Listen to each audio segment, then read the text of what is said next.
Welcome to 10K Tuesday. Alright.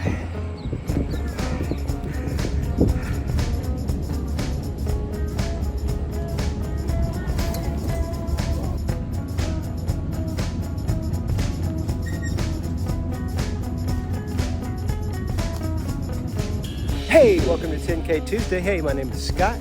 And on 10K Tuesdays, we always run 10K.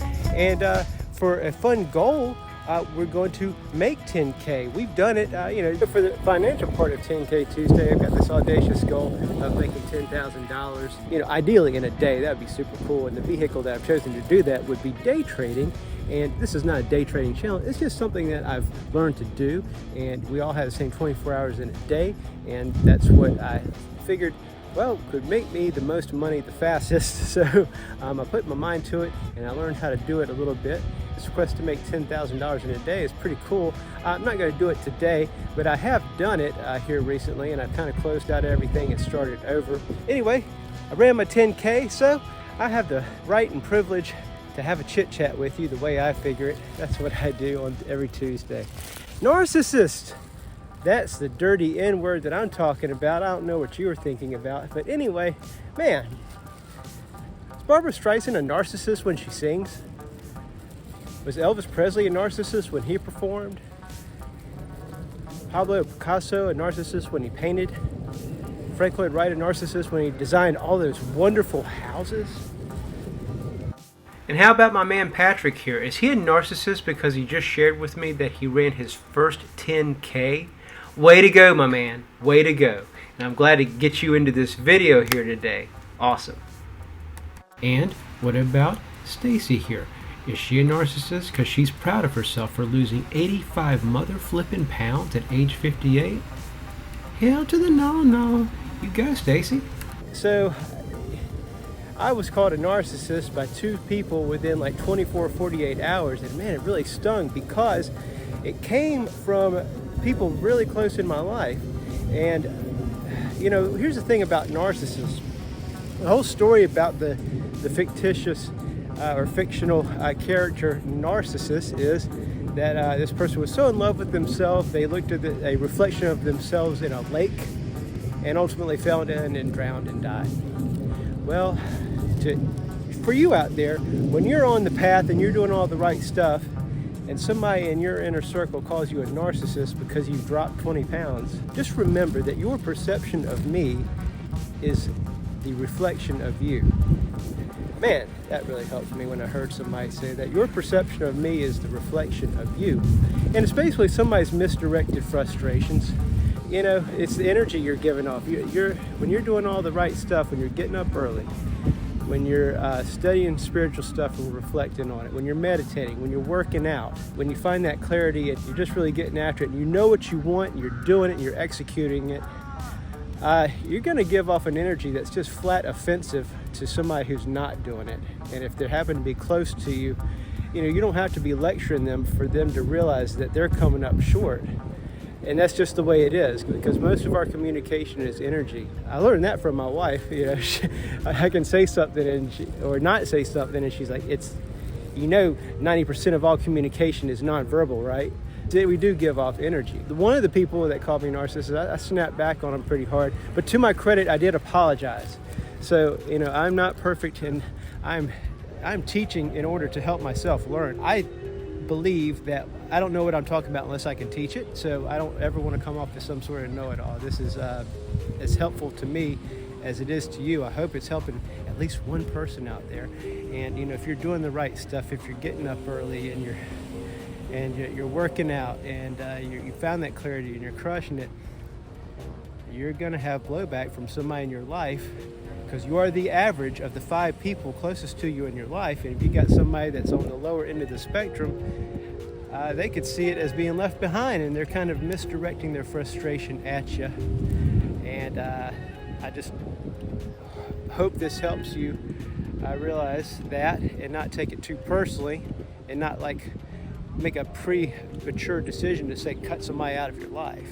I feel like maybe that person's just not in a good place at where they are doesn't mean they're a totally, shitty person. And perhaps, we should extend them a hand, like meet them where they are. Like, okay, hey, why don't we do something together? Why don't we go play golf? Or if they can't play golf, why don't we go putt-putt? Or hey, why don't we do a yoga class? Or hey, what do you want to do outside? So it's something that we can do together that coordinates mind and body and nature. That would be an excellent way to bond with somebody that's giving you that kind of grief. And maybe help them see the light, maybe not help you cut them out of their lives. We don't want to make snap decisions like that. But at any rate, so when I first heard somebody call me a narcissist, that really kind of hurt. But I just thought about it deeply and wanted to communicate that back to you, and that might help you out there. Just keep this in mind as well. Anybody doing better than you will never put you down. That's a certainty. So if you watch my channel, you know that I operate from possibilities, probabilities, and certainties are very few. So take this as a certainty. Anybody doing better than you will never put you down. Putting you down does not exist. Pulling you down exists. So always consider the source. That's why they have sayings, misery loves company. That person in the gym who's crazy jacked is never going to put you down when you see, oh my gosh, I got my first six-pack. They're not going to put you down because they know how hard it took for them to do it. So hope that helps. If you're making strides and somebody pulls you back and then you start to rethink yourself, no, you're doing great. And it's natural. And we go through that. So there's like biblical verses with regards to not suppressing God's light shining through you. Essentially, I think that's where the saying comes from, don't hide your light under a bushel might come from. I'm kind of winging that. I think that God has given us gifts, and he doesn't exactly just outright tell you what they are. It's kind of up to us to figure out what they are and enjoy them and show them off. And by showing them off, you kind of demonstrate to everybody else that they have a gift too, and they need to discover it. And you gotta go out there and have some fun and play with it in order to discover it. And the people that find their gifts early in life, like Frank Lloyd Wright, like your Eddie Van Halen's, your Mozart's. Gosh, Mozart was composing music at like 3 or 4 or 5, like ridiculously young pre-kindergarten ages. You know what I call those people who find their gifts so early? Lottery winners. Freaking lottery winners, man. I think a lot of us might get down because we're middle-aged and we're trying to figure out what in the world our gifts are, if we haven't quite found them yet, or if we're not in the places we think we're supposed to be yet. And they're there. And you just might get a little down because people have found them so freaking early, and those are the lottery winners. And just keep searching is the way I figure it. And then once we find it, again, back to was Mozart a narcissist because he wrote the most beautiful music ever? I mean, at 5 years old, the stuff that he was writing, oh my gosh, it's crazy. I still crap up my pants at 5 years old. Oh man. Alright, well, hey, I hope this has helped you out. And it's helped me, quite frankly, just sort of get it off my chest and make sense of it. And I hope it helps. Thanks so much for watching.